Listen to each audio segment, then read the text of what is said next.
आज 9th class mathematics exercise 2.4 का पहला क्वेश्चन हम हल करते हैं, जिसमें लिखा हुआ है use laws of exponents to simplify.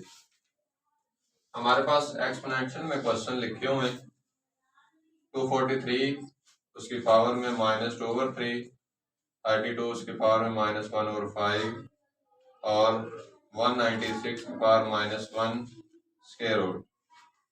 जब हम सॉल्यूशन पोर्शन में चलते हैं तो हमारे पास हमने जो 196 था उसको भी एक्सपोनेंट फॉर्म में लिख लिया। इसके बाद हम लेते हैं रेसिप्रोकल। रेसिप्रोकल इसलिए लिया जाता है कि हमारे पास जो पावर माइनस में होती हैं उनको हम प्लस में बदल सकें, पॉजिटिव बना लें। आप जो नीचे वाली कीमतें थी वो ऊपर ले गए और जो ऊपर वाली कीमतें वो नीचे ले गए। इसके बाद हमारा जो अगला मरला आता है उसमें है फैक्टराइजेशन।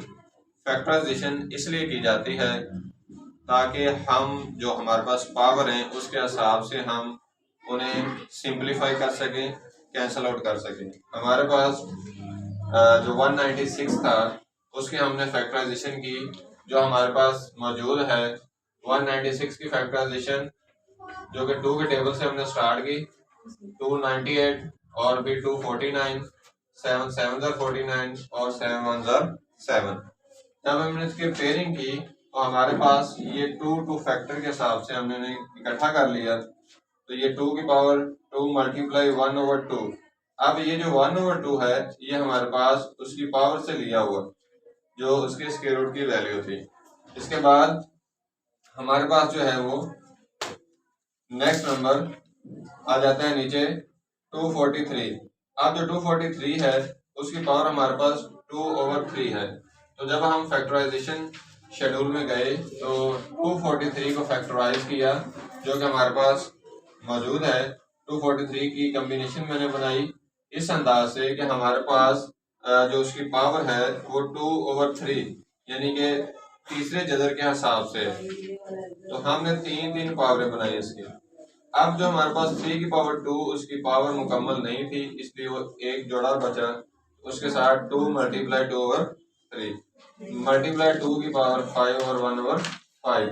अब जो 32 की फैक्टराइजेशन अगर देखी जाए तो बिल्कुल सिंपली हमारे पास है, जो कि हम छोटी क्लासेस से भी सीख कर आए। 32 की factorisation 16 2s are 32, 8 2s are 16, 4 2s are 8 और 2 2s are 4 और 2 1s are 2। अब इसकी हमारे पास पावर जो थी वो 1/5 है। इसके लिहाज से हम 2 की पावर 5 मल्टीप्लाई 1/5, जब इनकी हमने पावरें कैंसिल आउट कर दी तो इसमें हमारे पास जो बच जाती है वैल्यू, उसमें 2 मल्टीप्लाई 7, 3 का स्क्वायर मल्टीप्लाई 3 की पावर 4/3 मल्टीप्लाई 2। तो अब यहाँ पे 3 की पावर जो 2 होती है वो 9 है और 3 की पावर जो हमारे पास 4 थी हमने उसको सेपरेट कर लिया बाय रूल से। किस तरह हमने किया कि 3 की पावर अगर 4 है तो हम उसको लिख सकते हैं 3 की पावर 3 मल्टीप्लाई 3 की पावर 1। क्योंकि एक्सपोनेंशियल ये कानून बताता है कि पावरें सेम जो बेस होती है उसकी पावरें प्लस हो जाती हैं, तो हमने उसी रूल को अप्लाई करते हुए पावरों को सेपरेट भी कर लिया सेम बेस के साथ, एक जैसी बेस के साथ। तो क्यों किया कि हमारे पास जो उसका स्क्वायर रूट था, क्यूब रूट था, तीसरा जदर, उसके हिसाब से हमने उसकी पावर को सेट किया और उसको कैंसल आउट कर दिया। इसके साथ नेक्स्ट हम चलते हैं तो 7/9 मल्टीप्लाई 3 जो कि इसकी पावर कैंसल आउट होगी। इसके बाद 3 की पावर 1/3 जो उसका तीसरा जदर है।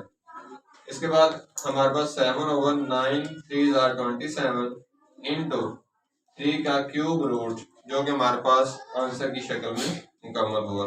ये था 9th क्लास का मैथमेटिक्स का पहला क्वेश्चन एक्सरसाइज 2.4। तो उम्मीद है कि इंशाल्लाह सभी बच्चों को अच्छी तरह से सही होगा।